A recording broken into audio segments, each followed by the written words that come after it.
بسم اللہ الرحمن الرحیم۔ فتویٰ نمبر 47۔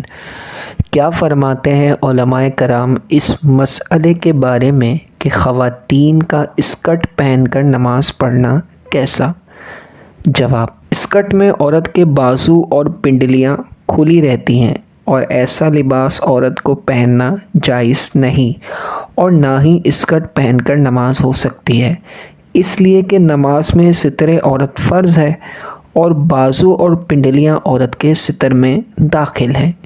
جب ستر میں شامل کسی بھی عضو کہتے ہیں حصے کو، جب ستر میں شامل کسی بھی حصے کا چوتھائی حصہ کھلا ہو یا متعدد اعضائے ستر کھلے ہونے کی صورت میں ان میں جو سب سے چھوٹا عضو ہے اس کا چوتھائی حصہ کھلا ہو تو ایسی صورت میں نماز شروع ہی نہیں ہوتی بلکہ ذمے پر باقی رہتی ہے۔ تو ایسا لباس جو اللہ تعالیٰ کے حق کو پورا کرنے میں رکاوٹ بنے وہ کس قدر برا لباس ہے اندازہ لگایا جا سکتا ہے۔ لہٰذا نہ تو نماز ایسا لباس پہن کر پڑھی جا سکتی ہے اور نہ ہی نماز کے علاوہ ایسا لباس پہننا جائز ہے۔ واللہ اعلم ورسولہ اعلم عز وجل، وصلی اللہ تعالی علیہ وآلہ وسلم۔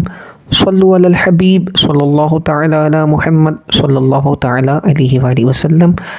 اسی طرح کے دیگر مسائل سیکھنے کے لیے ہمارے چینل کو سبسکرائب کیجیے۔